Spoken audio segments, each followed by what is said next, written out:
The IMF is holding spring meetings as it forecasts that the UK will be the worst-performing G7 economy this year. Well, our economics and business editor, Liam Halligan's in the studio. Liam, I'm not the expert that you are, but the IMF don't have a great record on making economic predictions, do So they? I've been going back through the archives this morning, and out of the IMF's last 28 predictions about the UK economy, how many do you think were too pessimistic? 26. 25. Oh, 25 out close, of yep. 28. How interesting. Pretty astonishing. Is it an anti-British prejudice, or is it because of Brexit? I think it's partly because of Brexit, if I'm honest. The IMF, for a lot of that period, was run by a French lawyer, very much a sort of European Union, European Central Bank creation. She now runs the European Central Bank, which, of course, is the Eurozone's central bank. And yet the British economy keeps springing back. Let's have a look at this latest forecast that's just come out. You can see here that the UK is, according to the IMF, these are the growth forecasts for 2023, the slowest growing of all the major economies in the world there. The IMF, though, were saying that we would grow, or we would shrink by 0.6% this year, our gross domestic product, but now we're only going to shrink by 0.3%. So we are actually the most improved in terms of their previous forecasts and their current forecast. They've upgraded us more than any other economy, but they're still saying that the economy will contract and the UK will go into recession. Well, of course, the Office for Budget Responsibility has been saying that for months. The Bank of England has been saying that for months. And now the OBR and the Bank of England are finally changing their tune. What I would say about these IMF forecasts is I don't only think that they're kind of instinctively anti-Brexit Britain. I really think they are. But I'd also say that they're weeks out of date. There are so many layers of bureaucracy at the IMF. I used to actually work at the IMF in another life. And it's so political, this forecasting. It has to go through so many committee hands that these numbers are at least weeks out of date, probably months. I just say, sorry, Don, this comes on the day Liz Truss is in America making a big speech saying that the Thatcherite legacy is being squandered. She says we should be cutting taxes. She's got a point, hasn't she? A few big speeches out of Washington today by prominent Brits, Andrew. You've got Liz Truss giving a Margaret Thatcher Memorial Lecture at the Heritage Foundation, which is a centre-right think tank. She's long had ties with that, and that will be reported widely. But I think what will attract more attention, there are two speeches today from Washington by Andrew Bailey, the Governor of the Bank of England. You know, so many people now are wondering what's going to happen on interest rates. Yeah. As it happens, there's an inflation number coming out on Wednesday next week, which will probably be in single digits. We're at 10.4% at the moment for the Consumer Price Index. But there is no interest rate meeting this month. There are only 8 a year. They're not monthly. There are 8 a year. So they're regular meetings, but not monthly. So we're going to have to wait until May before there's another interest rate decision. And by then, it may be that if inflation is coming down, interest rates may not rise. And another reason interest rates may not rise, and a lot of the talk out of the World Bank IMF meetings this spring, today will be about this, is the fact that there's increasing concern about the global banking system and the impact of higher interest rates on the balance sheet of banks. We've seen major banks topple over, not least, of course, Credit Suisse. So it may be the best possible outcome is if there's enough fear about the banking system that interest rates don't go up anymore and inflation's coming down, but then the banking system doesn't actually topple over, because we don't want to go into a sort of 2008-style situation. Well, they're not predicting that one yet, are they? They're not, but they are, Dawn, briefing the front of newspapers. Yeah, there's no reason to say that you're having a conversation about how to save the banking system.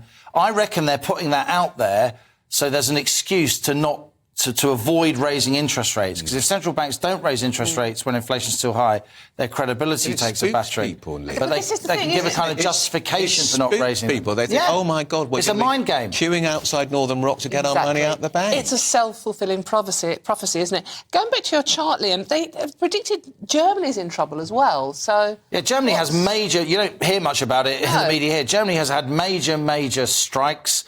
The German economy, of course, is hugely dependent on Russian energy, even more than our economy is. In fairness to the IMF, they are right to say that the UK is vulnerable because of our dependence on imported energy still, though we are importing a lot more of the gas we use, not just from Norway, but from the US, that liquefied natural gas that we've started to use a lot more. So the IMF have got some good points. You know, they don't completely make stuff up.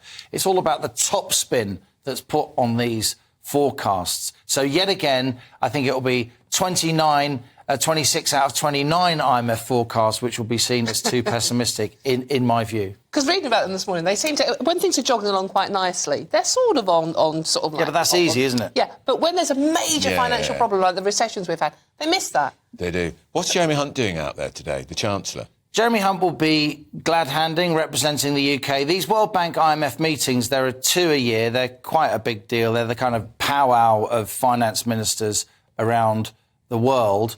But I think what he'll also be doing is trying to ignore any noises off from Liz Truss just down the road. Yes, yeah. So how close is the Heritage Foundation? I think it's just a couple of hundred metres, actually. They'll be popping in for a cup of tea together. Yes, his former cabinet colleague, our shortest Prime Minister in history.